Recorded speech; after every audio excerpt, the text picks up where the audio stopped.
What is going on, everybody? I hope you missed out as much as we missed you. It's going to be Septilence and Jag back at it for the fourth and final game of the evening here on day one of the Valorant season in NECC. Absolutely. Season 0. It's been a great day already. 3 amazing matches. I heard that first one's pretty cool. Go check it out in a VOD later on if you haven't seen it yet. Obviously, the 2 after it were as well very great. But here we've got Montclair State going up against Sacramento State's Hornets Gold, also known as Sacramento State 2. They've got a team in the division up, but this is going to be challengers, that second division out of 3. And we already had a great matchup earlier on from teams that are around that plat gold level, so I'm expecting great things this time as well. Yeah, absolutely. Game 1 earlier today, if you weren't here with us, it literally came down to the wire in both matchups. I think the final score was 13-10 both times. And then we literally got, there was a reverse sweep in the first map. It went from 8-0, and that team being in the lead actually losing 13-10. And then we just saw an absolute phenomenal performance coming out from Becker earlier today. So I'm really excited to see we got brand new teams coming out, all obviously 10 new players. And I think our first map is split, right? It is split, yes. This was the choice of Montclair State. They banned Icebox. Sacramento State, they banned Haven. Sacramento State, they chose Ascent. So we know that's going to be our second map. And our third map will be Bind if we go to Tiebreaker. But yeah, we're going to see split for the first time today, at least between the two of us. Before we get into that map, I just want to give you a little bit of background information on these teams and how they did in those preseason placements. Montclair, they went 1-3. But one thing to note is that one of their losses was actually a forfeit loss. So really, they're more like 1-2. And on the other end, Sacramento State 2, they went 1-1, so they had less games, less chances to lose, but still neither of them going even. And going back to Split really quickly, I mean, this is a map that's always been defensive sided, so I'm not surprised that Sacramento State 2 chose to go defense, but there's been a lot of changes as of late that have kind of turned the table, so it's a little bit less defensive sided. Yeah, I'm also kind of surprised that all of the teams we've cast in this general part of the tournament all have negative win-loss ratios. So I'm really starting to wonder, where are the teams that have the positive ones? Because so far all of these teams have, either they've broken even or they're at negative. So I've just found that's kind of an unusual thing to happen. They're probably like you said, in the upper division. Yeah, fair enough on that. But one of these, you mentioned already, one of these teams is 1-3, technically 1-2, and while that may be a single game difference, 1-2 is notably better than 1-3, because you could very easily make that 2-2 and be back to breaking even. So it's definitely something to watch out for as well. Yeah, absolutely. And we're just waiting on the lobby to get started up. One thing to note, I think that's really interesting, is on the side of Montclair, I believe they have an Omi and an Oni. So if you already enjoyed how much fun we had pronouncing names earlier when we were talking about Raze playing Killjoy, that's going to be a tongue twister that we'll have to make sure not to get too confused on. But yeah, like we said, the first map, it's going to be Split, and I want to dive in a little bit more about how the map has changed. I mean, there have been a lot of locations that have changed. A-Heaven is one of the ones that's changed the most. It's a lot worse now if you're a defender trying to play it there. There's a lot less angles to hide behind. But I think the biggest change is probably to B as a whole. The fact that the garage, alleyway, doorway, whatever you want to call it, the fact that it's longer, it's wider, there's more of a sight line. I think that makes it much harder for attackers to take garage as an attacking point of view. There is a box that they can kind of sit behind, but it's still not enough cover compared to what they used to have. Yeah, absolutely. And this game really is all about cover. It's really about just peeking those corners and kind of playing it a little bit slow, using those corners to the best of your ability. And as we said, I mean, I feel 100 times earlier today, check your corners, because we saw a lot of that earlier on as people weren't doing that. And there were entire rounds lost because somebody just didn't look to their right or their left. And that's definitely something to look out for here today. Are these players going to be making that same mistake?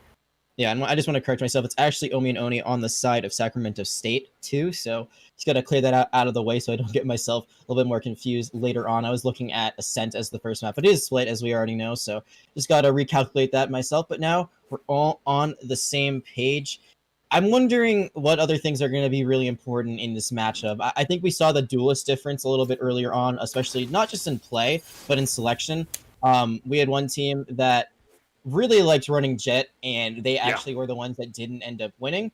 There's another team, they did run Jet eventually, but they had decided to go something a bit earlier on, a bit different. They went with that Raze, and we saw how impactful Raze can be. And Raze can be really good here. Yeah, I was just about to say that exact same thing. Raze could do a fantastic job here on Split. There's a lot of tight, close corridors, and those grenades can really come in handy, as well as that ultimate that is kind of notorious for getting a lot of eliminations. We didn't see that earlier today, but I think we could see that coming up. And we see Omi right now hovering over Sage, and I think that would be an unusual pick, because we talked a lot earlier today how Sage isn't necessarily falling into that meta, so to speak. Yeah, she's not as powerful as she used to be, but I think that with the changes to Split, her walls can be a lot more impactful, not only in just cutting off choke points, but also raising people up, taking high ground. So I don't dislike this. It's going to be interesting to see if it works out for them in the long run. We'll see how that is, but now it's been locked in, so it's set in stone stepped. The other thing that we're going to be looking at, some differences in duelists. We do see the Killjoy coming out for Mitchell, so I think that's a great pick. Smokers are different. That's something that we had consistently in the last matchup, unless, nope, there it is. Oni isn't a lock in the Brimstone. So Brimstone versus Omen, we saw the strengths and weaknesses of both of these smoke-based agents, and I don't know. I feel like actually Brimstone kind of got the better end of the last match we casted. Yeah, no, I definitely agree. We saw like Brimstone versus Omen, like you said, and earlier I had said, oh, I think Omen's really going to get the advantage here. I think we're going to see a great lead, and then that didn't happen. I was completely wrong on that. This time, I want to point out, we're seeing a breach for the first time today as well. Maybe not anyone who's been watching all day long, but, for those of you just watching with us and just Jag and I now being here ourselves, this is the first breach that we've been able to see. And it looks like that's coming from Sacramento? No, that's coming from Montclair's side. Yep. So we'll see if that breach works out. I mean, it's a great way to get onto points. So there's a big advantage there. You can use your flash, you can use your concussion. There's a lot of crowd control that can come out. But on the other side, I mean, Sage does have some crowd control as well. And she also has that heal orb, which might be beneficial. It's gotten nerfed greatly into the ground. Now it only does about 40 healing, where it used to basically heal an entire person's health bar if it was depleted. So it's gonna be the difference maker there. I think is really those two agents. I mean, there's still two duelists on either side. There's a bit of difference. The Cypher versus the Killjoy. We've talked to the ground about that a lot already, so I don't think it needs to be repeated. But here we go, round 1 in this series. Yeah, round 1's going to open up, and while it may not be, the round to end all rounds, it's still a very important one. You want to get as many points as possible just in order to make sure that you're able to buy in the next round. We're going to see Riggs flying into this point here, trying to find a plant early on. That's going to be an immediate plant from the spike now out point A. We're going to see Swildominus Rex able to find an elimination onto Mitchell, but Astru and Oni going to be eliminated respectively as well. Montclair now up in terms of numbers. It's going to be a 4v2, and the Rays on the side of Sacramento is definitely critical already. Reyna able to pick up a single elimination, but Mitchell able to find a kill off the back of it. It's going to be a 3v1. This player living at, 33 health and a dream with this pistol. It is a winnable scenario, but it would have to be a 1 in a million play. Yeah, and you already use your grenade. All you got is your blast pipe to jump onto point, them into a hailstorm of bullets, and Flumi is going to get the last kill there. I think the biggest play there was really how much that Reyna was fragging out for Montclair at the end. Divine doing a great job. I think they got 3 kills at the end of that round. Yep, 3 kills. So that's a great way to start things off for the duels. Reyna, feast or famine. She starts off hot. She can continue to be hot later on. Mitchell had some great plays. He was able to get 2 kills of their own there, but it wasn't enough. The rest of the team really is a step up for Sacramento State too, but it is early on. So there's still a lot of game to be played. I really want to see, in particular, Mitchell take advantage of high ground with the Rays, be able to throw her blast pack and grenade in, get a lot of spam damage. That'll really help them. Yeah, absolutely. And as these gates open back up, I think I agree that I need to see a little bit more from Sacramento. They played, a little bit aggressive, but they kind of just immediately gave up on that aggression. We saw they go in for the immediate spike plant and then just immediately kind of throw it down the drain. Divine now, the Reyna picking up a double elimination. That's going to be huge in favor of our attackers right now, and that's going to be absolutely massive. Montclair able to find a lot of damage, but now Divine, their damage dealer, already taken out. We saw that Reyna pick up a double kill, and then immediately things just not looking good. That's going to be a 4v1 again, and Iris there able to pick up a double kill at the end of it. That's going to be 2 rounds in a row being handed to Montclair. Yeah, Divine still leading the pack 5-2 right now, but some of the members of their team haven't died. Iris and Flumi's both leading it with 2 behind them. So all around, great team play so far. It seems like they had a really good idea of how they want to approach the point, how they want to set up. The retake right now from Sacramento State 2 has not been as efficient as it could be. And I'm looking at the buy that's coming out right now from Sacramento State 2. They forced a little bit last round, so you're seeing what they have. That's a lot of Buckies. That is 2 Buckies. That is 2 more than ever be on the field. And we also have a shorty coming out. So this is going to be a very close quarters matchup if Sacramento State wants to win this. I love that your point of view was kind of focused on the Buckies, but the first thing I noticed was that shorty coming out, and I'm very excited to see something that's going to happen. Divine, once again, I think that's 3 rounds in a row. Divine's been the first one to draw blood. Going to be able to find 2 more eliminations. Oni going to be able to find a kill there, but Divine really cracking this wide open once again. Really, almost single-handedly carrying this team on their shoulders with 8 eliminations. The next in line is 3. So right now, Divine doing a phenomenal job carrying this team on their shoulders. We see the attackers once again, Sacramento just getting rolled over by Montclair. Yeah, Oni's still alive, so there is a chance they might be able to get a kill here or 2. But you see the Nano Swarm as well as the Flame Wall already being committed. There's the smoke coming down from this Brimstone, so they know that eventually Oni's going to be walking through. This question is, where will they end up? What angles will they be covering? And this timer's ticking down, so even if they get a kill or 2, I'm not sure it's going to be enough. Oni getting 3. Can they find 2 more? And the spike defuse, no. Iris going to get the headshot from behind. Yeah. Iris at 3-0 right now, and Divine has definitely been carrying the load for the team so far, a big weight on their backs. But the rest of the team right now, for Montclair, they are following through as well. Yeah, no, absolutely phenomenal thing to see so far. Divine doing this very high-risk, high-reward strategy of just running in and killing as many people as they can before usually dying themselves, and then Iris doing a phenomenal job. 3 rounds in a row, being the one to clean up those final eliminations. That's not really a strategy, so to speak, to send somebody in a blaze of glory to die every time. But I think, weirdly enough, it's worked. Yeah, in the industry, we call that inting, when you just kind of run in. But when you run in with a purpose, you're able to get a lot done. Now they've committed a curveball and a leer, and they're going to try to take this mid control. They're going to force the Sage to back up a little bit, but Divine knows there's someone there. The buy is so good for Montclair, and they're already up 3 rounds. It's going to take a very big thrifty round, but there's the first kill already. Oh, there's going to be another one. That's going to be 2 in favor. It's going to be 2v2, actually. Both teams lost 2 players, and it's going to be that 3v3. We see both the Reyna and the Rays on both sides, respectively. Pretty low health. We're going to see her an ultimate come out as well, and right now the spike being carried by that Killjoy player whose name I haven't been able to catch quite yet. It's going to be Riggs, and Astru with the triple cleanup kill. That's going to be 3 easy shots from Astru on the ground there. That's going to be the first win for our defenders, Sacramento. And that's also the 3 kills. That's the only time that they've actually gotten kills. So that 3K right there, that was the first time we've seen Astro get on the board. And actually misspoke. That wasn't a light buy. That was a full buy coming out from Sacramento State 2 after the light buy the previous round. So they're finally at even strength. They're finally able to win one. And I don't know. I feel like mid control isn't as important in a split as it is to Ascent or something similar to that, or like Haven. So you really don't have to force it. Defensive high ground positioning is just so good usually for a team like Sacramento State 2. So when you're running up, you're putting yourself at a lot of risk to a lot of spam damage. There they try to divide and conquer. They try to look at ropes as well as into heaven for B, and neither times did they find a good vantage point. Now the run it back. Yep, they're just going to get the full health. Yeah, Astro going to send it in with the run it back. It's going to be Mitchell finding Divine in the chaos there. It's going to be a trade. 3v3 now, a shot through the wall from Swoldominus wrecked. Oni able to pick up a double kill of their own. Phoenix now already used that run it back and now has to try to survive in a 3v1. Also, they don't have the spike, so that's definitely buried and surrounded by defenders right now. 1 minute and 3 seconds left on the clock. I mean, this is all but an impossible task. Yeah, Flumies does have run it back. It was the other Phoenix Astro that already used it. You're totally right. Tried to use it on defense. I think was able to get some help back, but immediately got found out. So they could try to use it here as a way to get information, but when it's a 1v3, you don't really need that much information. It's probably better to save it for another day. If Flumies can get 1 or 2 kills here, it'd be great. You see how Sacramento State 2 is playing this? They are just playing around the spike. They are not pushing out. They're going to lose one, but that's going to be information. They know where Flumies is now. Yeah, they know where Flumies is. Now he's going to have to react to this recording, be able to play that second corner. Didn't expect anyone to actually be there. Now it's going to be a 2v1, and if they had landed those shots, I really think we could have seen them bring that down to a 1v1, but they shot the corner just a couple too many times, and unfortunately, it's going to cost them the round. Yeah, they tried going for the wall bang, but I think the angle's a bit too awkward there to actually land anything through it, so both of them end up pulling up classics, and it is not going to be in favor of Flumies that turnaround. Oni now, we talked about Divine coming up big early on. It's really been Oni the show so far, which is surprising. You don't see Brimstone usually fragging out as much. Usually they play a bit more somber role, a bit more, what's the word I'm trying to think of? They're not as aggressive. That's the right phrasing. But Oni so far has really stepped up here, and we'll see if they continue to do that. And one thing to note right now is Montclair, after being up 3-2, now they're going to have to do a bit of a light buy, and they're facing a tied matchup.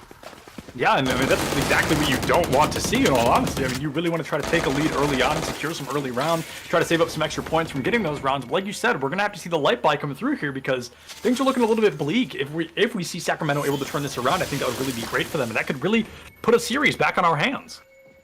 It could be. There are ultimates right now for Montclair, so even though the gun advantage might not be in their favor, Stingers are still very deadly. There's going to be one of them. They're going to be using Rolling Thunder right away, but Mitchell's there. Again, check your corners. Yeah, again, it's just one of those check your corners incidents. Mitchell just not on top of things. Oni once again picking up a double kill in the midst of things. And our defenders, I mean, we've seen this time and time again. The defenders, whoever starts on defense, they start off a little bit weak, a couple of games go down the drain, and then all of a sudden they come back in full swing and they find phenomenal eliminations like this time and time again.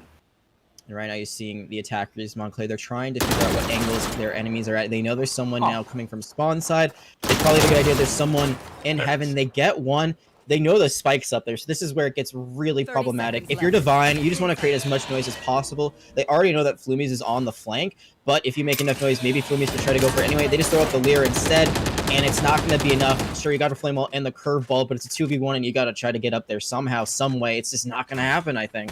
Yeah, I think that was a bit of a disastrous play. Going up the one place they expected you to be was really not the good call. And obviously the grapple makes a sound on your way up. So there was very telescripted. It's going to be 6 seconds left. It looks like we're going to see that draw come through here. They're going to decide to keep their weapons and move forward. It's going to be that stalemate. Does give the defenders that third point, though. So now we're looking at a 3v3. This really could go for quite a while here.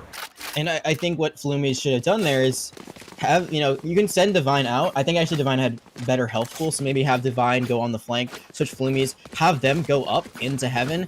Sure, you're going to die, but if you distract them long enough, then you can just go for the spray transfer, get 2 kills back to back, win that round, maybe even get some extra plant money. But there, they both take the same angle, and neither of them are able to find anything. Like I said, split is so advantageous for defenders because of all of that high ground there. They use it perfectly, and Sacramento State too. They were down, and now they're all tied up.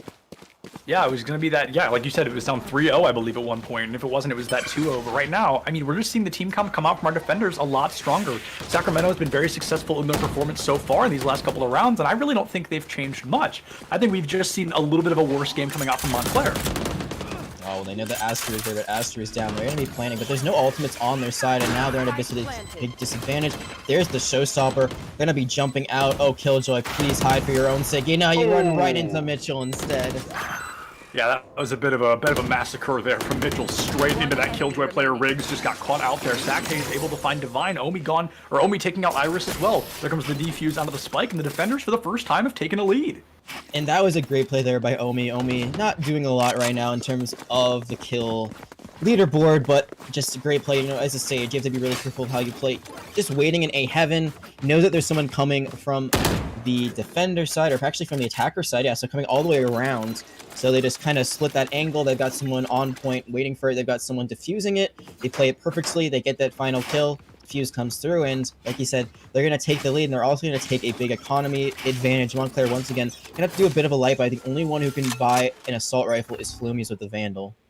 Yeah, the Vandal, definitely kind of an unusual choice to come through here, but an effective one nonetheless. And we see Iris rocking my personal favorite gun, which is the Spectre. I love seeing it in-game. It's personally one that I feel I aim the best with, even though I don't think I aim well with any weapon, if I'm being honest, but that's why I'm behind the desk. So we see now moving forward, it's going to be that 4v3, less than a minute and a half on the clock. Divine pushing in for the first elimination, able to find that first blood again. Only going to be one to fall, and now there's the Sage around the corner. They know it's there. Try to look for that through-the-wall shot, but Omi going to find a headshot once again. Omi now finding the resurrection onto Oni as well, pushing back into a 4v5 here. That Sage already at semi-critical condition. Riggs looking to plant the spike early on. We see the Cypher circle kind of getting in the way as well. Riggs planting the spike. Finally, that might force a couple of our defenders to get extra aggressive here. Flumi is able to find Oni in the chaos once again. That Brimstone going to go down. It's going to be a close quarters here. Mitchell able to take out Swole Dominus Rex. And Mitchell now looking to find a rampage all their own. This is something we've seen from Mitchell earlier. They love to find these late game shots, and they love to take these eliminations as quickly and as passionately as they can. They know somebody's hiding in this corner. Are they going to be able to confirm the kill? Yes, they will. Mitchell takes out Riggs in the chaos and now starts free firing into the wall from Phoenix there. They're able to defuse half of the spike. It looks like they may be able to get the whole thing. Yeah, just Gloomies and Dream. The spike is defused. You don't even get the last kill. Mitchell gets 3, and that's a pretty clean round. Almost flawless coming out from Sacramento State 2. And I think that really broke down for Montclair when they lost Divine. Divine able to get that kill off the bat, but then Omi just comes and runs in. Knows they have the firepower advantage. But two things. Divine had Empress up. Could have gone for the gun that was dropped by Oni. Didn't do either of these, and on top of that, actually went for the invulnerability orb instead of getting heals. So they were a bit weaker going into that fight, especially because they bought light armor instead. So I think if that was played a little bit different by Divine, they would have had that big 5v3 going into that round, and things would be tied up again. But instead, we see a lead now developing for Sacramento State too.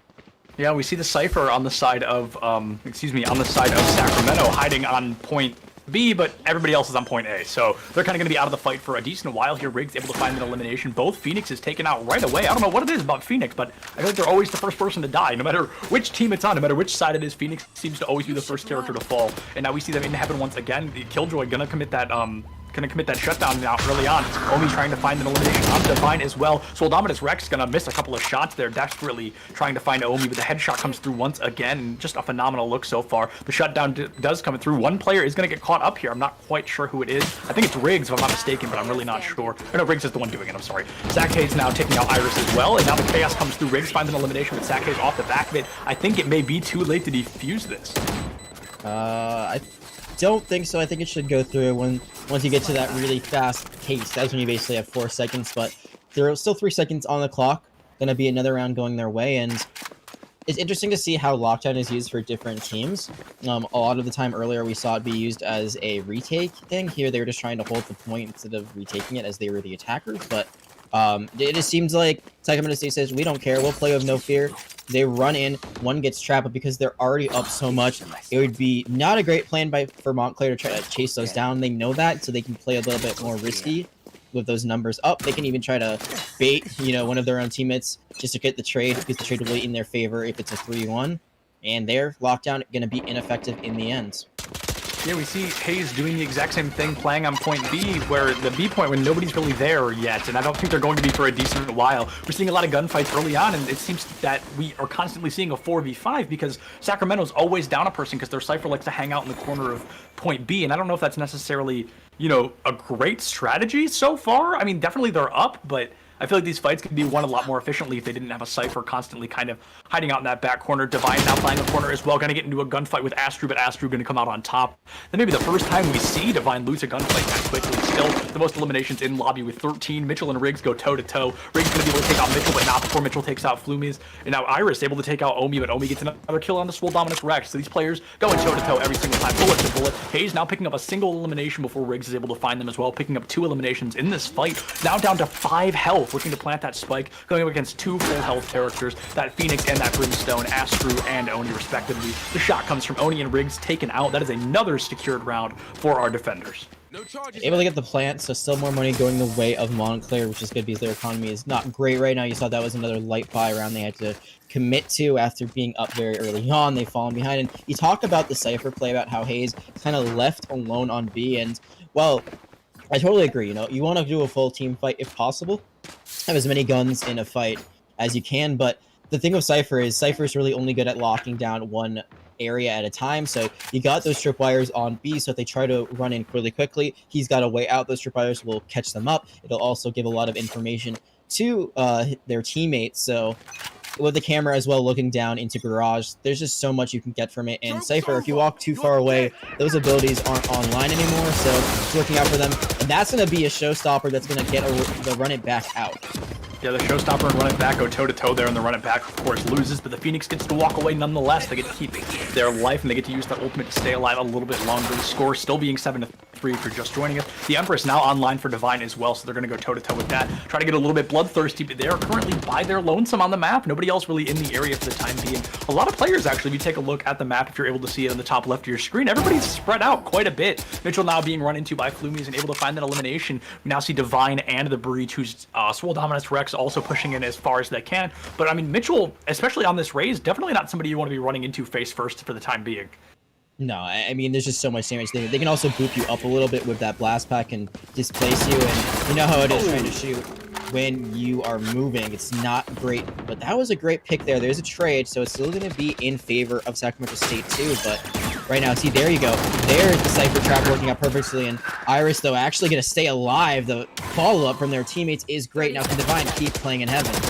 Yeah, just great cover from Riggs there to keep Omen alive. And Iris took a lot of damage, but going to be able to live at least a little bit longer. It's going to be a 1v2. Astru able to pick up Riggs. The defenders, once again, trying to get hyper-aggressive. Going to use that curveball around the corner and try to see what's going on. Going to use the run it back as well, but nobody was there, so it kind of gets not really thrown down the drain. They were looking for a little bit of recon. Iris now hiding behind the box. Here's the defuse. Oni knows that they're there, and it's all it's going to take is one bullet coming from Oni. A great shot. Iris taken out once again, and the spike, again, going to be defused. They get credits for planting it, like you mentioned last round, but I mean, the defuses so far are really putting a hole in the plan coming out from Montclair here. Yeah, if you look at the last 5 rounds, they've all been defuse wins. The first 3 rounds were 2 just elim rounds for the defense, and then 1 round where time expired, there was no plant. So these defuses are coming in, and that's also going to be helping out the alt economy for Sacramento State too. So there's a little bit of a back and forth about how those economies end up working out. I saw there was a bit of hesitation there, unfortunately, from Iris. I think they could have won that 1v1 against Oni. Oni was also so weak, actually a bit weaker, but they just waited a split second longer. Probably wouldn't have won that out as Astro was still full health, but a trade's a trade, and that's something you want to win. Of course, like you said, a trade is a trade, no matter how it shows up. Astru and Oni able to pick up 2 eliminations right away, but Riggs going to be able to find Astru in the chaos there. The spike coming out, looking for that right away, but we're going to see the orbital laser come out now onto the point from Brimstone, trying to put the pressure down as fast as possible, but Riggs still desperately going to plant that spike, unable to do so now on 2 health, going for it a 3rd time. Are they going to be able to do it? Here comes a grenade from Raze, and it's going to be able to take them out. That was a move of desperation if I've ever seen it, but Riggs still unable to plant that spike. And right now, I mean, we're just seeing a massive difference in the credits there. Of course, that's going to reset now as we move into this next half of the game. But I mean, that was just very unlucky for Montclair. Every single round, they could not get the credits they needed. And they started out so strong, and then they had this playing base. They were just going to rush to the point every time, and then once they gave up on that, when they tried playing for default, when they tried playing for mid, things fell apart. They weren't able to get those first opening kills. A lot of the time, they were the ones falling down by 1 or 2 members early on, and it was so hard for them to get back into this. Divine, who started off this game really strongly, still has the most kills in the lobby, but also has the most deaths. So you see that kind of feast, fame, and play style with the Reina. You got to go in, you got to play aggressive, but if you're not getting trades out that you're winning, like if you're not getting 2 to your one life, it's just not worthwhile. Yeah, absolutely. And I couldn't have said it better. It's that high risk, high reward, that feast or famine play style that maybe isn't working out in the way Divine wants it to. We saw the aggression come through and it worked out really well for the first couple of rounds, but it just took Sacramento to realize, oh wait, just kill the Reyna first. And that's really all it took. And now they've just fumbled every single time after that. Oni and Mitchell both able to pick up eliminations right away. We see the wall coming out from Sage early on, so Omi's able to plant that. Actually, Omi putting up their own wall, so they're able to plant that spike. They're going to get the free credit not only for planting the spike, but things are looking like they're going to win the round as well. Yeah, I mean, there are a few members right now pretty weak on the side of Sacramento State too, but I don't think it's going to matter. You see the boots, a lot of damage there. Iris able to find one, not going to be able to find a second one, and now it is only this Breach left alive with 17 health. No dreams, no memes, just Astro getting a triple kill at the very end, and it just looks like right now Sacramento State 2 is in complete control. And reminder, this was Montclair State's map choice, but they got to choose the sides. So Sacramento State 2 said, you know, we'll take defense first. We'll run up the gauntlet there, and then we'll just take a few more rounds in attack to wrap things up. They're going to buy now since they have a little bit of money, and they're going to swap things up. After going to B last time, it looks like they're going to be positioning themselves towards A. Now you've got to wonder, did they possibly pick Montclair in kind of a mentality thing, like we know we're bad at it, get it out of the way? Or do we think that maybe they chose this because they thought they were going to be able to win it, and now things are really not working out in their favor? Do you see what's going on right now? We're seeing a complete flank coming out in the back line. We see our defenders going not only down, but all the way around up behind our attackers, so they are going to be... Well, they were going to be more than confused, but Hayes able to drop a great plant coming through there. And now everybody knows where everybody's at. It's going to turn into a gunfight right away. Hayes and Oni able to pick up 2 eliminations onto Iris and Riggs, and the chaos did not work out in the favor that they wanted it to. Our defenders not really busting out with the game plan they wanted, losing 2 very early on. Now it's going to be a 3v5. And that was a great play, honestly. I like that Montclair tried something a bit creative. The problem was that it seems like somehow, someway, Hayes was prepared for it. Uses the tripwire behind them, is able to get a kill or 2 early on, and now it's just Flumies all alone and gonna be meeting their teammates in the respawn site. Wow, I'm amazed by that, how that turned out. Such that could have gone so wrong so quickly for Sacramento State too. But the Cypher, I was kind of saying earlier, you know, it's not as good on attack as a Killjoy, but there you see where it can pay off. You've got the camera to help show you if the site's clear or not, and then you can make sure that no one's gonna be flanking you.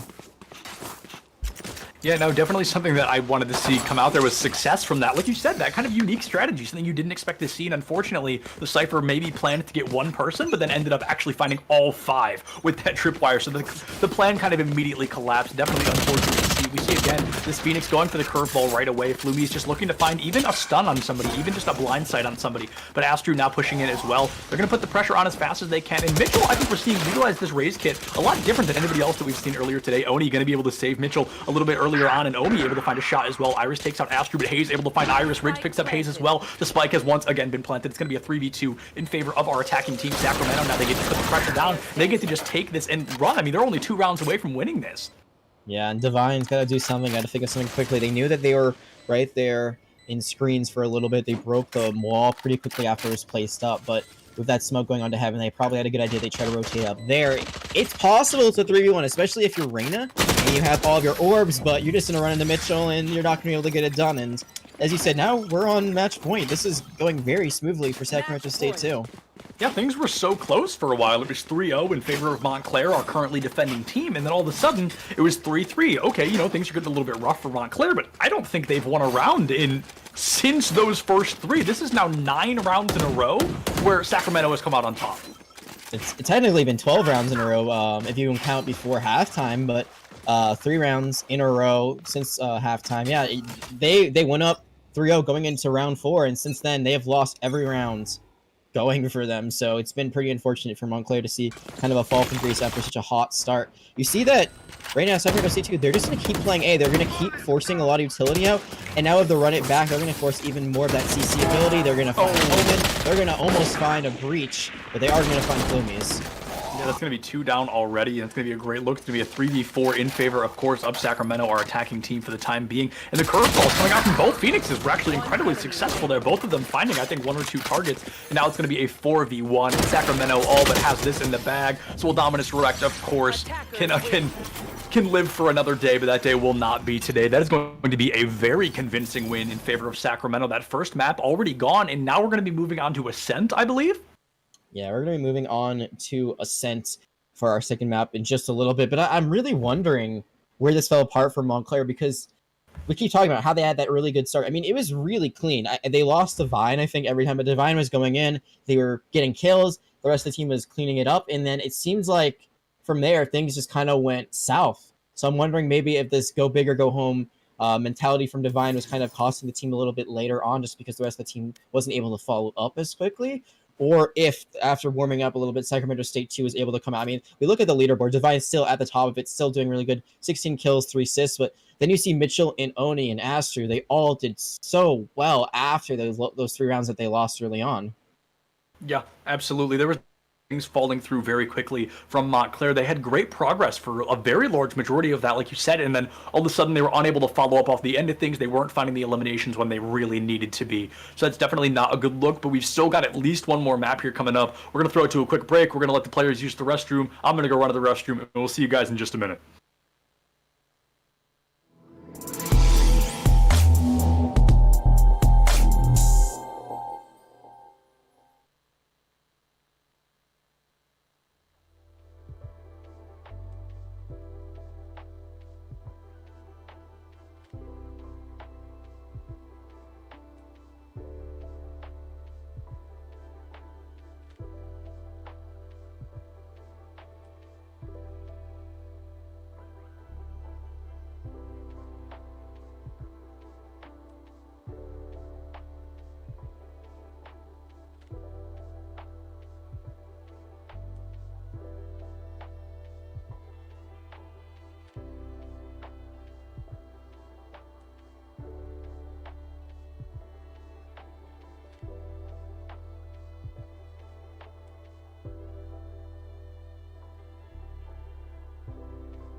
What is going on, everybody, and welcome back to this game of Valorant that has been nothing but intense. Before we jump back in, I wanted to let everybody know that when NECC started streaming this Monday for Season 0, we had, I think, around 1,250 followers, and I think we now just recently passed the 1,600 follower mark. So that is absolutely huge. Thank you, everybody, for your never-ending support. We could not do what we do without you, and if you're not following NECC Esports on Twitter, go ahead and do that, because there are a whole bunch of giveaways and whatnot over there with the Discord and Twitter and a whole bunch of things, in the Twitch channel getting a bunch bunch of followers. They're doing a whole bunch of giveaways over there. And while we're at it, plugging things, if you're not following myself and Jag, who's over here on Twitter as well, our Twitters should be immediately below us. And if they're not, go to mine and you'll see him. We're all over each other's Twitters. But, thank you everybody for your never-ending support for both us as casters and NECC Valorant and NECC as a whole. But jumping back in, we just had Sacramento versus Montclair. Sacramento wins, what was it, 13-3, I believe, was the final score. So it was pretty much an absolute bloodbath. If you're just joining us, I suspect we might see a similar thing here on Ascent, as that is the second map we'll be going into.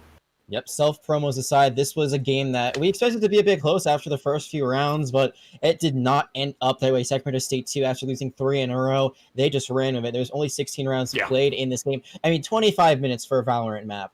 That's a pretty low amount of time. But we'll see if we can have Montclair come back. That was Montclair's pick on Split. So now we're going into the pick of Sacramento State 2. We know it's Ascent. And one thing that I find really interesting is that because it was Montclair's pick last time, they got to pick side this time, they didn't pick defense. They picked attack for sides. That was their choice. They got the first choice there, and they decided to go attack on Ascent. And I think that is a very risky move. Obviously, they had their most success on attack before on Split, but I don't know about that one. Yeah, no, that's definitely an unusual choice. I agree. We talked about this earlier today. We'll talk about it again. This is kind of a defender map. This is kind of a defender advantage map. We're going to see, it looks like no changes coming out. Excuse me. Flumies is going to swap from Phoenix onto that Jet. It's already locked in, so it's true. So Dominus Rect is going to lock into that Sova instead of that Breach. And it looks like we're going to see a couple other changes as well. Mitchell now on the Phoenix. So that's not going to be Astru. Mitchell and Astru actually both swapping. Hayes as well. So, okay, we're seeing almost an entire swap coming out from Sacramento. Hayes, who was that Cypher, now on that Killjoy. Mitchell, who was that Raze, now on that Phoenix. And Astru, who was that Phoenix, now on that Reyna. So that's a lot of things to watch out for. And like I said, there's a couple swaps. Flumies now was a Phoenix, is now Jet. And Soul Dominus Rect, who was Breach, is now Sova. I think that's everybody. I think nobody else changed. And Omi and Oni, who have been basically the one consistent. I mean, they're the same, right? They're running the Brimstone and the Sage respectively. And, we talk about how Sage really isn't as powerful as she once was, but she still did work there. I mean, she's getting healing orbs in. The res was really impactful onto Oni in one of the earlier rounds. So all that adds up. We'll see right now if these defenders can once again hold down the fort. And I think the biggest thing is Flumi's on the Jet. I mean, we talked about how Jet can be really good here because of how much high ground there is, how you can contest it with her jumps up to get all that extra mobility. So we'll see if that's a chain that works out better. The other one I'm looking at is the Sova. I know you're not a huge fan of Sova, but I think Sova is great for information. So we hit those recon arrows. We can learn a lot about a site before even having to approach it.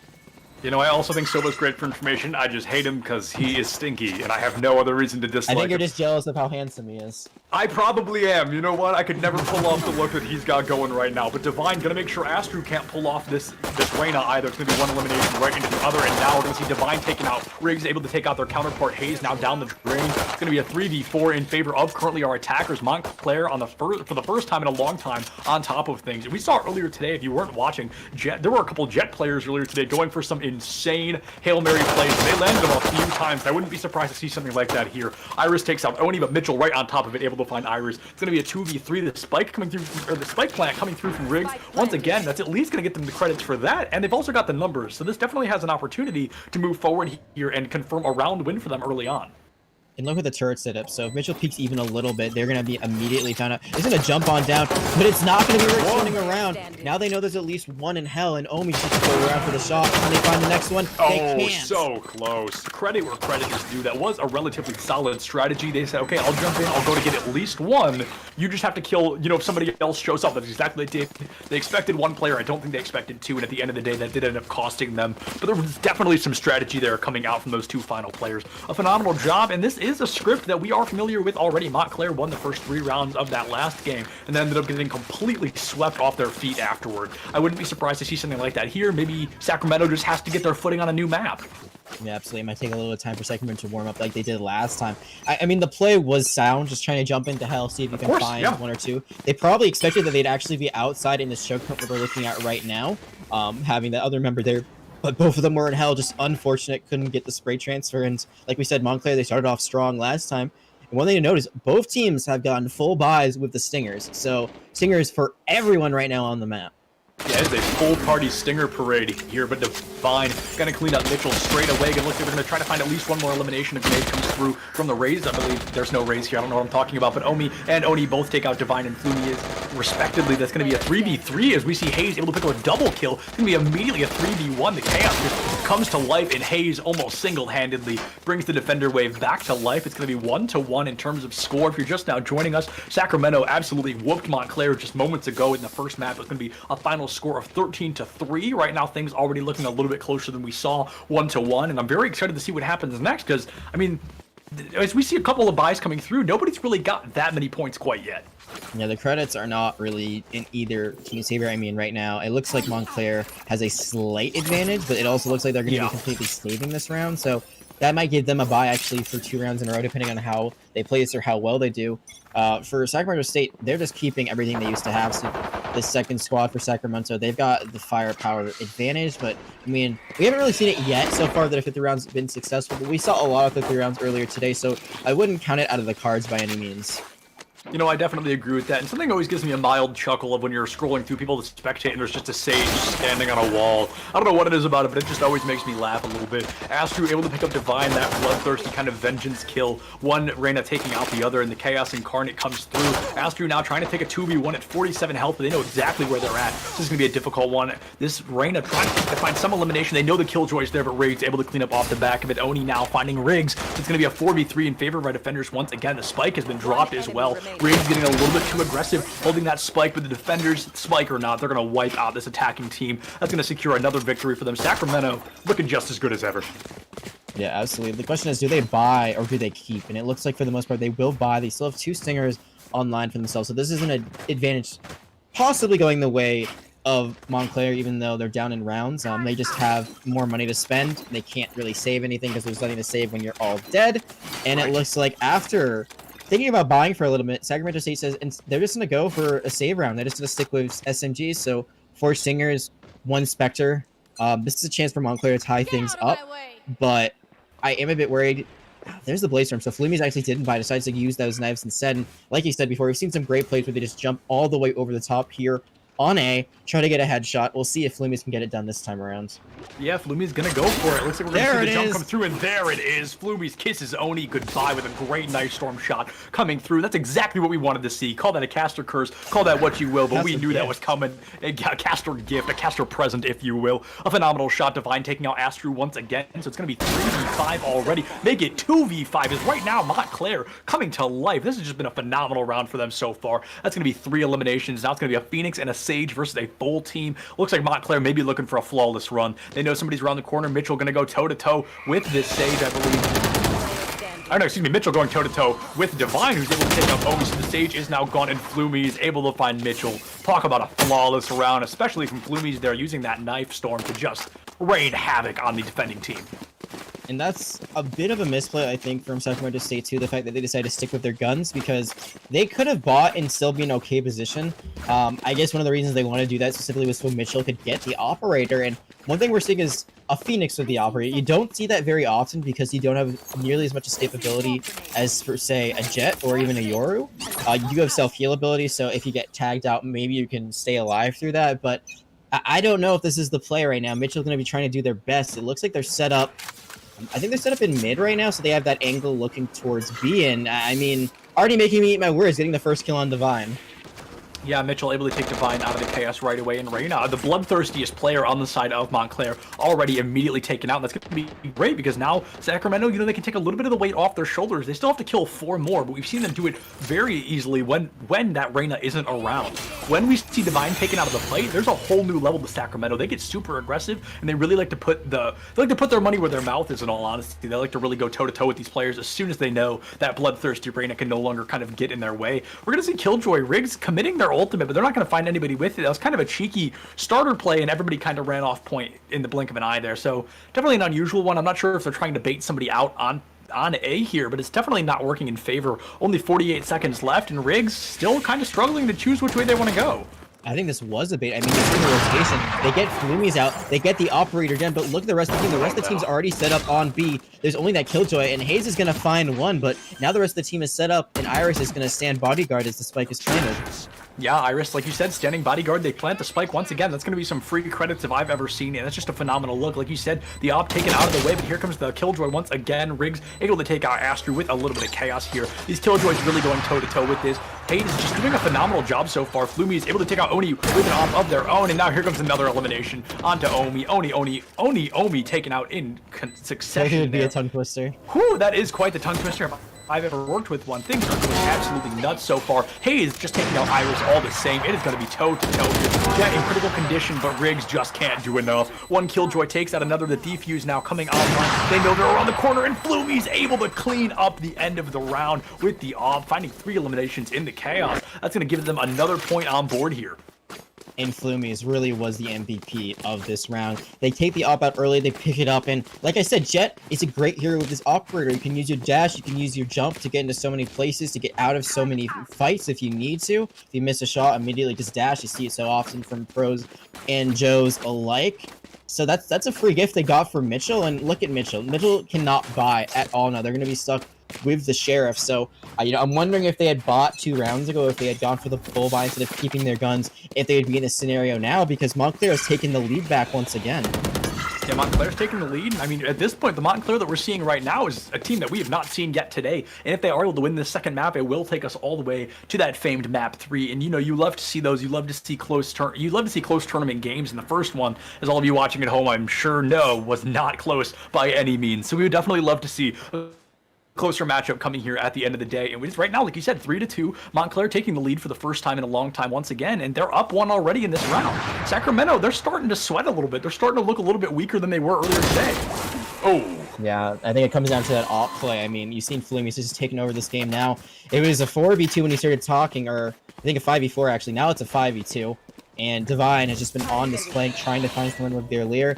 They're gonna, I don't know if they're gonna go to plant. It looks like they're just running with the spike. They're gonna lose Divine, but Flumi's immediately gonna trade it out. So I think right now, if you have the spike, you gotta make a decision. They're gonna go to A. They know that spike, that point is basically cleared out, and now Iris is actually gonna back. I was gonna say they might have been able to catch the rotation there from Hayes, but not gonna be able to do it just yet.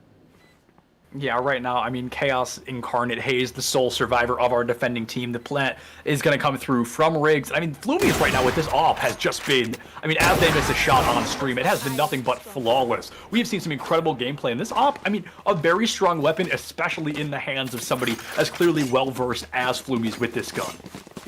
And I'm going to go back to, again, that full buy versus not buying the op.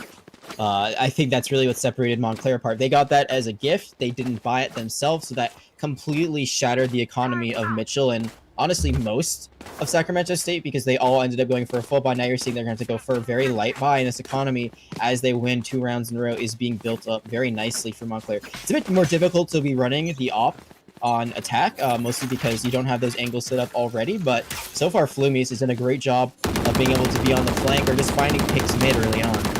Yeah, definitely down mid. That's what we've seen quite a few times. We're seeing that op come out time and time again, finding those eliminations early on. I don't know who that was. I think that was Brimstone with the candy cane knife. You'd love to see it. I think that's hilarious. Astru now playing in the smoke cloud. Looks like they're going to be hugging a little bit toward mid as well. We see the spike now being brought out by this Killjoy Riggs. It seems to always have the spike. I don't know if that's just something the team has decided, constantly give it to our Killjoy, but time and time again, that's exactly what we're seeing. Astru finds Riggs, Iris finds Mitchell, and Astru desperately trying to get out of there. They know the Jet is not far behind. And immediately Riggs taken out, but Flumi's able to pick up the spikes. Full dominance Rex picking up their first kill for the first time in a long time. And now we see it's going to be a 4v3 once again. The Brimstone ultimately going to come through and find Iris in the chaos, but Divine able to pick up Oni off the back of it. Our attackers once again have the advantage, even if by a single character. They are up by 1 nonetheless. We see Jet currently holding the spike. Flumi's looking for the plant, and the chaos has to come through right now. Omi in the back line. It looks like we are going to be able to see. Right now, Hayes is nowhere near the fight. It looks like they're going for that long run in the back line. Yeah, and if you're Omi, I mean, you got to try to play heaven. Again, I love split pushes, especially when you're down in numbers. If you can be enough a distraction, maybe find or kill or two, then have someone rotate behind them. It's a great play. You see, though, right now, Hayes is taking a very long time, and now it looks like they're taking a similar angle. It takes too long. You lose Omi. Now all you got is Hayes. You might have a Vandal. You might be able to take out the Operator, but I don't think this is winnable unless you can have some really late game heroics. Yeah, I don't think it's winnable by any means, but they took out the Operator, and that's kind of huge because now they have to buy another one if they want to continue using it. The Sova picked it up. Oh, never mind. Never mind. The Sova was smart enough to grab it. They make me eat my words right on stream. Couldn't have been a better play from the Sova. He lives just long enough to grab that op, and they just saved a lot of credits for Montclair as a whole. And one thing to note is Mitchell again has bought the operator, so while Flumies has had it for the last, I believe, 3 rounds now, after picking it up a while ago, now there's going to be even firepower coming out on the side of Sacramento State too. So it's going to be interesting to see if they try to go for that sniper duel mid. Up there it is, and Mitchell has already been declared the victor. I was going to say, hardly a duel when Mitchell doesn't miss the first shot. Definitely going to dismiss Flumies right away in the op. Once again, send down the drain. A phenomenal shot coming through, but now it's going to be that 4v4 only. Taken offline, no resurrection coming through today. But Astro able to pick up Divine right off the back of it, a 3v4 in favor of our defenders. Sacramento now getting hyper-aggressive, and the ultimates, both ultimates from Killjoys actually coming out here. Oni able to find School Dominus wrecked in the chaos. It's going to be a 4v2. Our defenders finally coming back to life, and we said it earlier, this game all about momentum, and Sacramento finally getting momentum back in their favor. Riggs going to plant the spike, probably just for the free credit. Able to find 1, make it 2 eliminations. Oh, Riggs desperately trying to keep that fight alive, but unable to do so. A phenomenal look so far, and our defenders, I'm in quite a few rounds, able to turn things back in their favor. And you saw there again how lockdowns were used differently. So once Riggs took over the plane, was trying to go for the spike plant, that's immediately when they used their lockdown. On the other side, Hayes used it as a retake. They used them basically at the same time, only a few seconds separating them there. But the biggest thing there is they commit a person to break Hayes' lockdown, and they do break it, but they immediately lose the person who breaks it. So it's not a great trade, a person versus utility, and that puts Montclair in a very bad position where it's a 1v4, 1v5. I can't remember how many people are alive at the very end there, but they make that decision. The lockdown on the other side does not get anything. They find no one out, and just a great defensive play there for a retake for Sacramento State to take one back after losing a few in a row. Yep, and I'm absolutely just waiting in anticipation as Mitchell's staring down mid with that op, and we see Flumies has it once again. Soul Dominus Rex is going to take out Oni right at the end of the fight. They know Mitchell's there. Divine able to take out that operator once again. A phenomenal shot coming through, and our attackers coming back to life in full swing. Divine in particular already picking up a double kill, looking to make it a triple, but the Hellfire rains from above. And no, instead finds Hayes with the pistol headshot. That's going to be a triple kill pick up already, and somehow survives the entire thing in critical condition there. But another flawless round coming out from Montclair. Sacramento, they're really starting to lose their grip on reality. Yeah, they're losing this grip on the game at the very least. Reality, I hope not. That'd be a big shame. Gotta keep your head in the game. Don't want to lose track of what you're trying to do. And now again, the economy not very great for Sacramento State, and Flumie still has his operator. So even though they lost the duel, they still get to keep it. They haven't had to buy.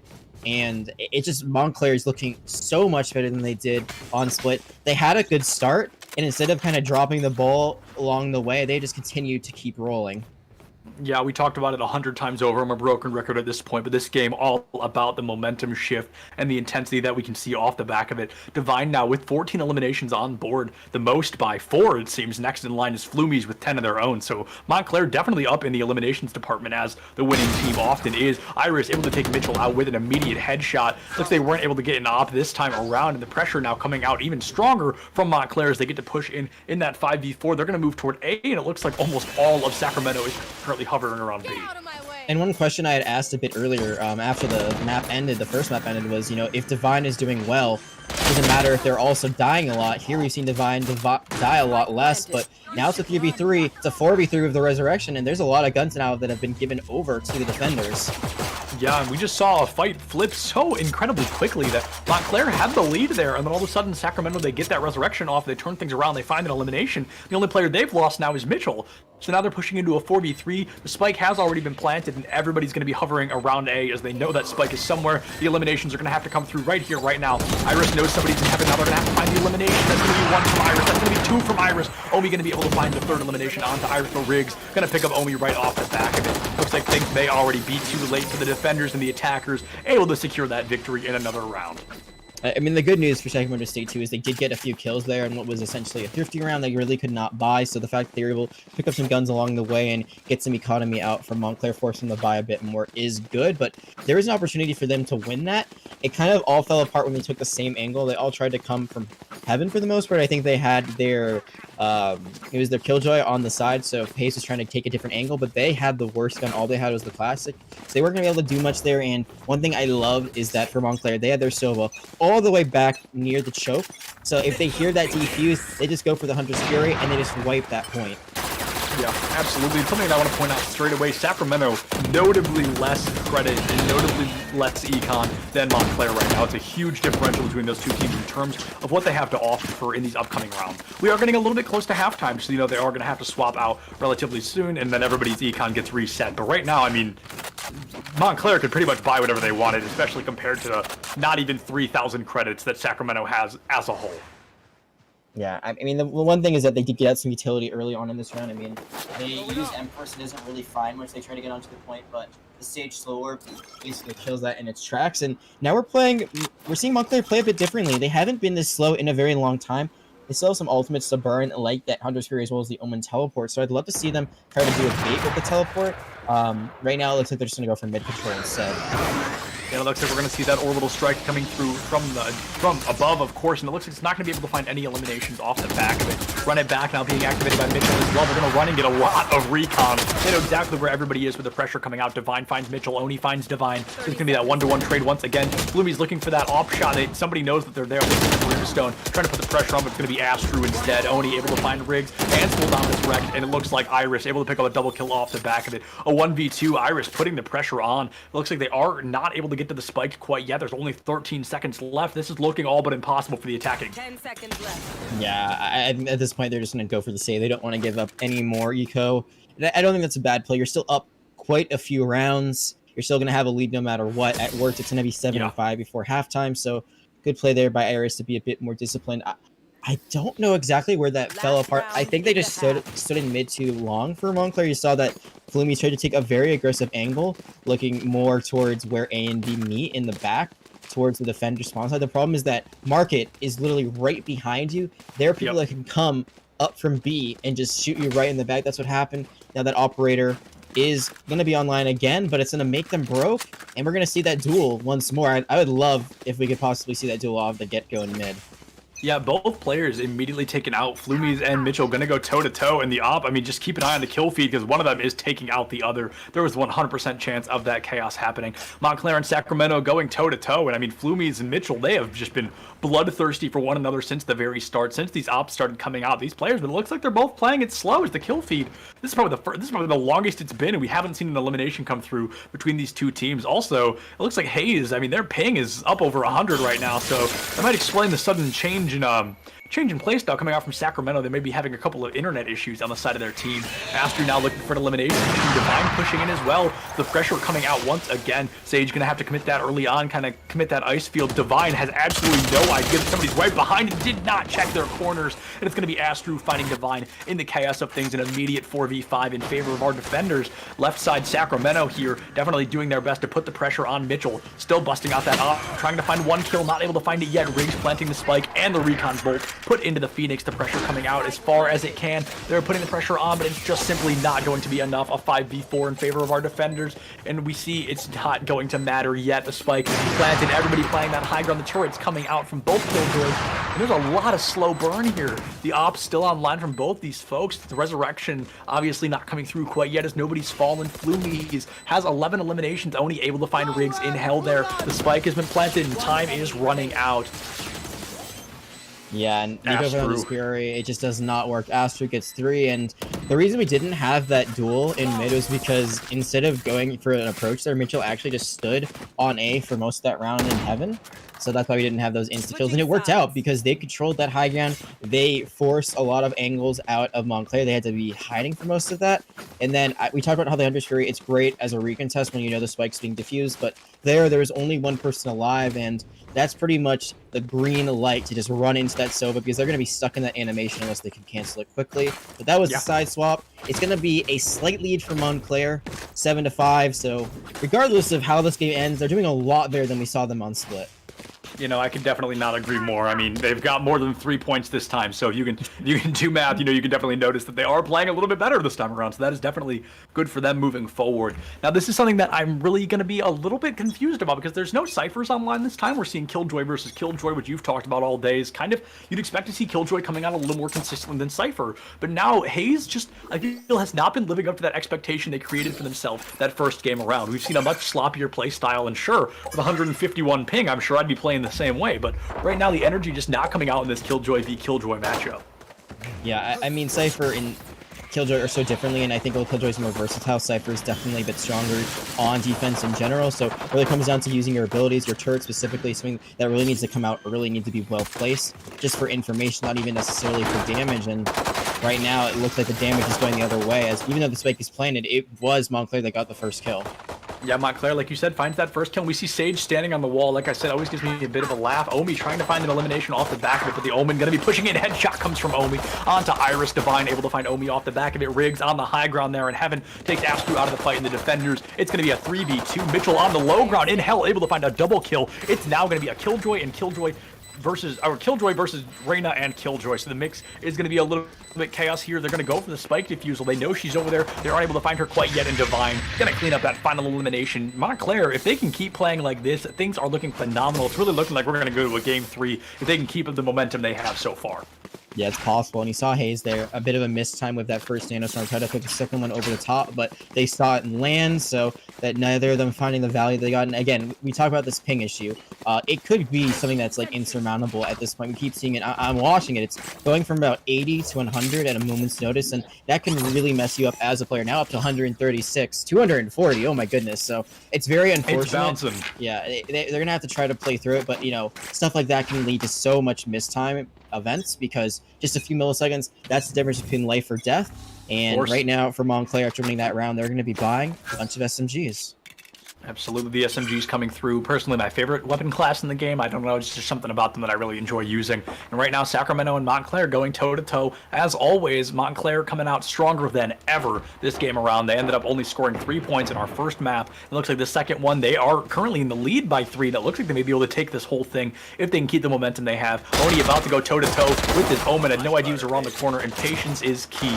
Oni waited, didn't just empty their clip. They made sure they could land their shots. That's exactly what they did. Bloomy's going to find Oni immediately off the back of it, and Mitchell trying to find a kill on a Swole Dominus Rex, but Divine going to be right around the corner with that SMG. Astro able to take out Divine. It's going to be a 2v1. And we just saw something just like this. Arena and a Killjoy versus a Killjoy, but last time it was flipped around a little bit. Now Sacramento able to plant the spike once again. Looks like they may be able to secure a victory unless Riggs can really overcome some difficulties here. Riggs has full armor. Riggs has the superior firepower with the Spectre, but now their position is completely given away, so they're going to have to try to hook right, hopefully find 1 or 2 kills. You see both these players hitting the same rope, but Lear coming out, and that's going to be all that's written. Astro popping off for 3 kills in that round. I would have loved to have seen a different attempt there from Rigoto to see them, you know, destroy the turret and then immediately go towards door, if possible. Hopefully it wasn't up. I don't know if it was broken or not, but they knew you were there, and they're going to be holding that angle all day until they know anything else otherwise. So it's just telegraphed, and that's going to be another round going back to Sacramento State. Yeah, I feel like telegraphed was actually a really good word for that. There was one way for you to go. The team, they were waiting for it. That's all they needed to see. It was just simple as that. The chaos comes through, and they kind of expected just that to happen. Of course, that's what happened. It was scripted. It was, it was just really prompted for that exact thing to happen. We come through. It's now going to be 8-6 still in favor of Montclair. Sacramento not doing as well on the attack as we may have expected. We see the spray coming out from from Divine, but Oni able to find the chaos in the mix-up of it. Iris taking out Astro. Going to be 4v4 critical condition. Flumy's just barely able to make it out by the skin of their teeth. They're going to be pushing into B as quickly as possible. Omi finds Flumy's. Iris able to pick up Omi, and Hayes finds Iris. It's going to be that trade back-to-back-to-back. Spike Carrier killed, but Oni was there to pick it up right away. Mitchell finds full dominance wrecked, and it looks like our attackers, they are nothing but relentless as always. The attack coming through, and just when we thought we may have the possibility of a map 3, Sacramento coming back. This is like the Sacramento we saw in Split just moments ago. Riggs, use your turret, please. Just get a little bit of information. Not going to use it just yet. There's the self-heal from Mitchell. So they were weak for a little bit. I was thinking they might use the run it back just to get some extra health, but instead they commit. I believe it was their hot hands. That was very winnable, honestly, for Riggs. I think if they'd used their turret right away, they might have actually been able to take out Oni very early on in that engagement, just because Oni was so weak, and that turret does do a good amount of damage. But instead, They hold on to it. They give enough time for Mitchell to reset, and now it looks like we're going towards another tie situation. Yeah, no, we definitely are going to be pushing into that tie from Sacramento. And now that we've swapped on the halftime, we've seen Sacramento really do a great job. They're definitely winning more consistent rounds. They're able to secure those last two. In the first round from Montclair, they were able to defuse in time. They were able to secure that round win. But after that, it's been nothing but Sacramento all over the leaderboard, all over the kill feed. And right now, I mean, it is great. Divine from Montclair, still the most eliminations in game, but currently not the most, actually, excuse me, no, not the most deaths. So never mind, scratch that point I was going to make there. Definitely still up there in terms of deaths on board, but not currently in the lead with that. A minute 13 left for some magic to happen, and everybody playing it crazy slow. When you're this close to a tie, Montclair, they have to wait for Sacramento to come to them. They can't be pushing into these fights blind, or they're going to consistently start losing them. Riggs about to be pushed into by a 2v1 team. Oni able to find the headshot. Flumies takes out Omi, but Oni takes out Flumies. So it's going to be Omi and Oni going toe-to-toe, shoulder to shoulder there. One of them gets taken out, and the revenge kill comes from the other. The spike coming through, just maybe looking for those credits. The door is closed. Mitchell finds full dominance. Divine able to take out Astru. It's going to be a 2v3. Sacramento possibly able to come out on top of this. Once again, they can at least tie things up here. Divine used the Empress here, so unless there's some big plays coming out, it's going to be an ultimate. They're going to want back. Oh. There's going to be one headshot, though, and a little bit of healing back. The turret is up. They know there's one back, but do they know that there's a Brimstone to their right? No, they don't. And Oni leading their team to victory so far, going to tie things up. And we touched upon this very briefly at the beginning, but you don't usually expect your Brimstone to be your top fragger. It's usually a right now. Yeah, he's doing so well. I mean, Oni is just not missing a headshot. It has been nothing but flawless so far. The patience coming out, and that's something we saw for a very brief moment in a pistol duel earlier, is Oni wasn't just emptying clip into an enemy when they saw them. They were only firing when they knew they were going to land the shot. That is great game sense. That is great communication with your team, and that's just great discipline as a player. A phenomenal job coming out so far from Oni. Like you said, top fragger. Oh, second most eliminations in game. Only second to Divine. Divine currently sitting at 21, Oni sitting at 17. So it's definitely, we see the top fraggers working out, and of course, when it's tied, you really can't expect them to get much closer. Now, especially, like you said, Brimstone should not be your top fragger, so for them to have 17 eliminations is just absolutely incredible. Now we're going to be pushing in a minute 17 left for the magic to happen, and all 5 of the attackers from Sacramento getting ready. It looks like they were going to push into A, but now they're rotating back into that slow burn. Divine in the back line, and I don't think they know that, but they're going to be walking right into her. Yeah, Divine kind of in no man's land right now in mid. Gonna see one head. Don't know if they're gonna see 3, and now they're just gonna hightail it, able to get out with that speed with their knife out. So gonna live to fight another day. But again, the economy not great for Montclair right now, so this should be a pretty advantageous round right here for Sacramento State. But they're gonna go again to A, and what's good here about the setup, not only getting that first kill, is that they have that orbital strike. So we talked about ultimates you can use after the spike. Explain it. That is one to make sure that a defuse does not go out.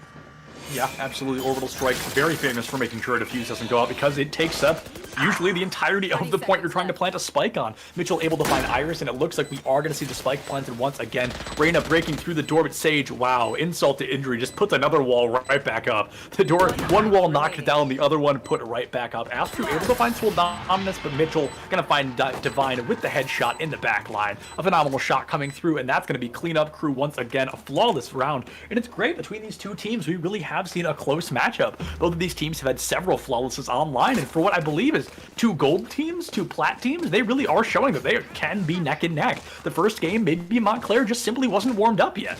I mean, we talked about how good Challengers was in the first matchup, so I'm not surprised that this one has gotten a little bit closer in the second. We'll see if Montclair can force a map 3 or if Sacramento State 2 will take it at the very end of the day. They seem to have a bit of an edge, and they also have the ultimates, but finally Montclair, they can buy again. One thing to note is Riggs has to settle for light armor, so that can be the huge difference between life or death if you get into a body shot matchup. Yeah, like we always say, it could be milliseconds of difference to keep you alive, whether or not you win or lose a matchup.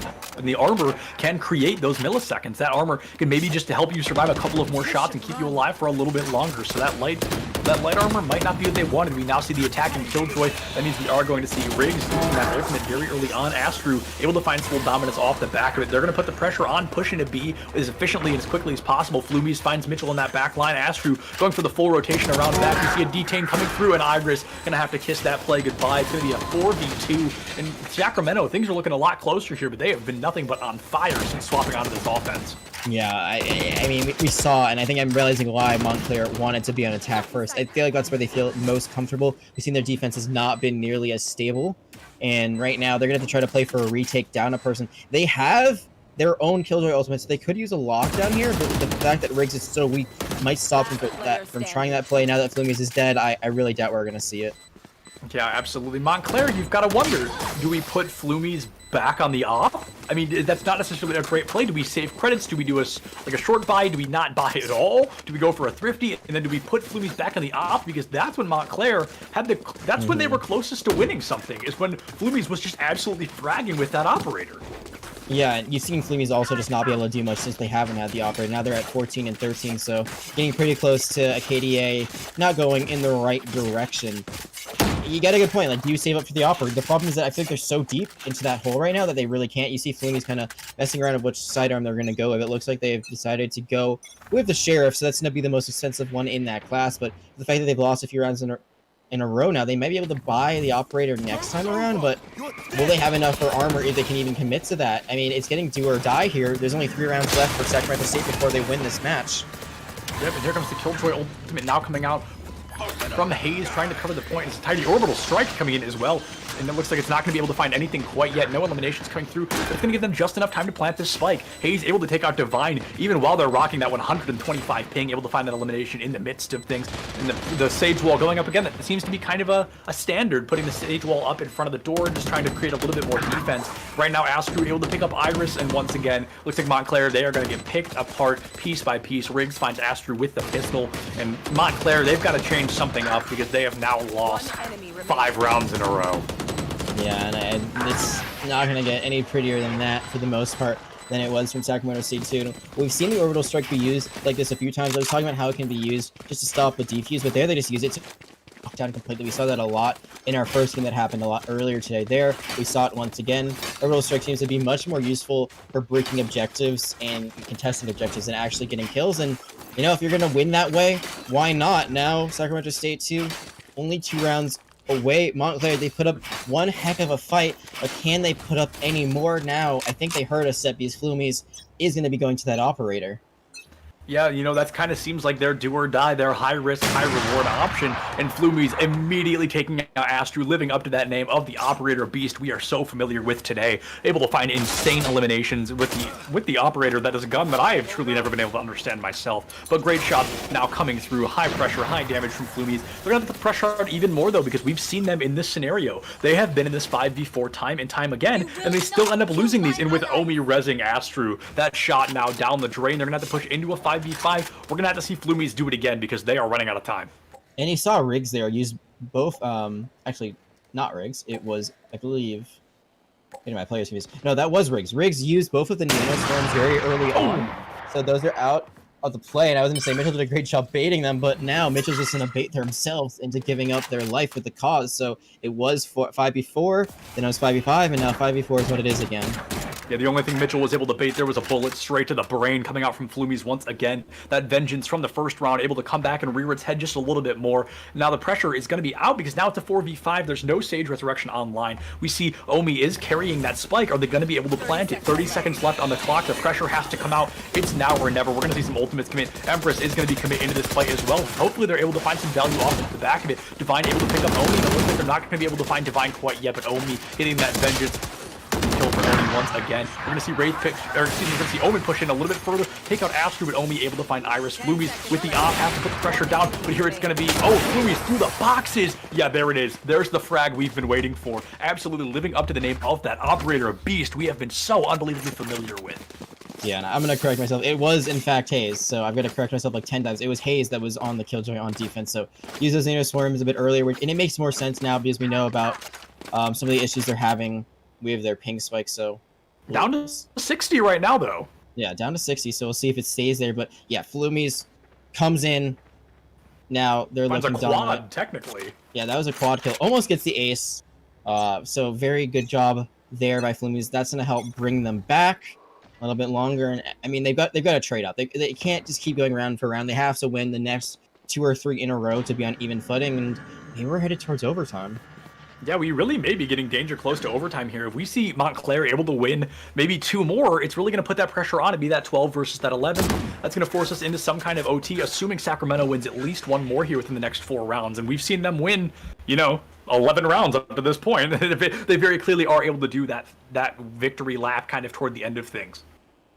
Well, victory lap has to wait for a little bit. You don't want to bring out the parade before it's too early. Still very winnable for either team right now. It seems a bit back and forth now that Montclair's able to get that one back. It's in a much better position for them. And you look at the guns, and they're still pretty even. The economy that's built up by Sacramento State is pretty good for them, so they can win a few, or they can lose another round or two and still be okay, but you don't want to give them enough breathing room to really get back into this game. I mean, you got to take out Flumies, right? That has to be priority numero absolutely. uno. Yeah, numero uno indeed. Flumies has to be the first to go, and it looks like they're not going to be able to do so quite yet. It's going to be a 3v3. Going to have 32 seconds left on the clock for a spike plant to come through. It looks like they're going to have Omi carrying the spike once again. Flumies still has that operator online. You've got to get rid of her because that jet is terrifying. Flumies hardly missing a shot, and right now we see the spike plant coming through. It's going to be able to finally be planted. Now we're going to see the Sage Wall coming up, a fantastic wall. Now they're going to have to give themselves away if they want to come through. They get rid of it. Omi able to take out Divine. It's going to be a 2v3, and this could be our match point set here. We see that it's going to be we're going to see them flying up. The Knife Storm coming out as well. Flumies getting desperate, and wow, a headshot from Hayes, able to send them down the drain there. That's going to be an immediate matchup win for Sacramento. They are now on game point of winning not only this game, but winning the entire thing 2-0 against Montclair. Yeah, the Blade Stormer comes out, and I think that's a bit of a misplay. I think you got to save that for a round like this one where you really can't buy. I mean, you can buy, but that'd be better given to one of your teammates. You can't, and then you can just use the Blade Storm as your gun, hopefully pick up one if you get a kill, but they are just a bit aggressive. They tried going for a split push. They broke down the door, but then immediately lost the person that was there. So then they knew the rest of the team was probably going to be coming from heaven, and you saw the angles that were being covered there by Sacramento State too.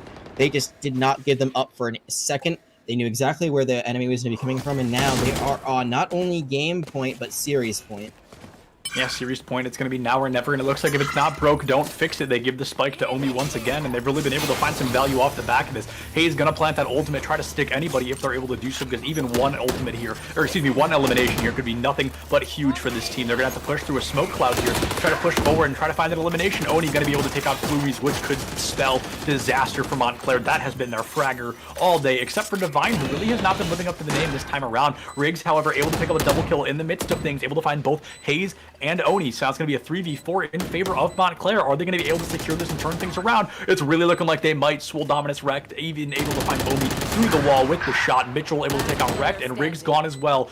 It's going to be Divine able to find Astro. Mitchell versus Divine, the 1v1 now. It's going to be the 1v1 now or never. Is Mitchell with the run it back going to be able to secure a victory here for the team? The pressure's out around the left side of the boxes. They're going to be juggling around this. It's going to be now or never. Mitchell now looking to find that clutch factor. Not able to do so quite yet. The run it back going to send him back around the corner, and the defuse going to be successful. It's down but not out. Overtime very much still on the table. Yeah, Mitchell finds 3, but that's just at that point a kill that isn't going to mean too much. I don't know if they were able to pick up the operator. I think that's what they were going for. Don't think they found it at the very end. So that's a gun they're also not going to get back. So a bit of a misplay there from Sacramento State too. Just a great play by Riggs to be able to get those 2 kills to open things up. I would have loved to see the Omen teleport come out from Iris. Just try to get some information in Boathouse. They save it for another day, but I mean, you can cancel it. You can see who's around you, see what's going on point, and then immediately back out. So if you're not going to use it now, when are you? Because if you don't use it soon, you might not get the chance to. Yeah, you say, save it for another day, but today's your final day. You're on game point. You're out of time. You definitely want to use it as quickly as you can. And now it's really going to come down to who draws that first blood in this round is really going to help us kind of understand who's got a better chance of winning this. And of course, just because you find first blood does not guarantee a round win, but definitely things going to look a little bit sloppier and maybe not be as good if your team has to push into a 4v5 consistently. We see it coming out quickly. It's going to be an Omi and Oni versus, I think that was their Killjoy. Oni able to find Riggs right away. This is really looking better and better for Sacramento. They might be able to put Montclair in the grave here. Omi able to find Swole Dominus wrecked as well. We're going to have to see some serious frag potential coming out from Montclair, but this is all but over, especially with the spike being planted already. I'm not sure if there are any ultimates online other than that teleport from Iris, and it looks like they are going to choose not to use, and instead it looks like they're going to be in this matchup with Omi. Omi does not miss a headshot. A dangerous play if I've ever seen one. Bloomies finds Omi, but Astlestrue on the high ground takes out not one, but two, and secures that victory for Sacramento. We are not going to map 3 here tonight, folks. Sacramento able to secure a double victory here against Montclair, who came to life in that second match, but unfortunately just was not able to reach where they needed to tonight. It was a great effort by Montclair. They were able to bring it back pretty close. It was much closer. I mean, they won 7 more rounds than they did on that first map of Split, 10-13. Definitely not a bad score to go down to, but unfortunately for them, they're not able to force the tiebreaker map. There was plays there that could have been made. I think Iris actually used a teleport a bit earlier in the round, so they didn't have that for later. And at that point, I'm not sure how much use it would have been unless they just tried to get in and out. We saw that the Divine, who's the top fragger once again, did have the Empress, but they were looking at the same angle. They didn't realize the flag was going to be coming there, and Flumies and Divine, who both had great games despite a losing effort, just weren't able to get the job done when it was needed most. But still, I mean, this map was about twice as long as the last one, so improvement is improvement, and Montclair looked a lot better over the course of this series. Yeah, no, I could not agree more. Improvement is improvement, and hey, it's only week 1. There is plenty of time to find that vengeance kill later on. But with that, folks, week 1, day 1 of Season 0 here at NECC is finally going to come to a close. If you're hanging out on the East Coast with us, it is now coming up a little bit past 12:30 for you, so I'm sure you guys are ready to get to sleep just as much as Jag and myself are. So thank you so much for joining us here, everybody, today. It's been an absolute pleasure getting to cast here for NECC, and we'll probably see you next week. But for the time being, this will be Septilence and Jag signing off. Have a good night.